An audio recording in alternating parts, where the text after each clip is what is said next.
Hakim Pengadilan Tata Usaha Negara atau PT-UN akan membacakan putusan gugatan PDIP soal penetapan Gibran Rakabuming Raka sebagai Cawapres.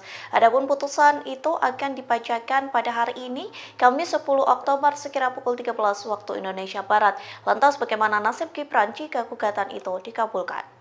Dikutip dari tribunnews.com, mantan komisioner KPU Hadar Nafis Kumai memberikan respons terkait gugatan tersebut. Ia meyakini putusan dari gugatan itu tidak akan mempengaruhi pelantikan Gibran sebagai Wapres. Hal itu dikarenakan hasil Pilpres sudah diputuskan oleh MK hingga bersifat final dan mengikat, sehingga ia mengatakan upaya hukum lain tidak bisa dilakukan oleh siapapun.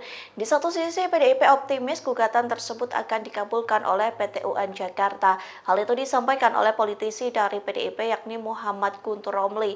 Guntur mengungkapkan keyakinannya tersebut berdasarkan dalil dan bukti yang diajukan dalam gugatan yang menurutnya sudah kuat. Salah satu dalil yang kuat terkait MK-MK yang mencopot jabatan Anwar Usman sebagai Ketua MK. Download Tribun X sekarang, menghadirkan lokal menjadi Indonesia.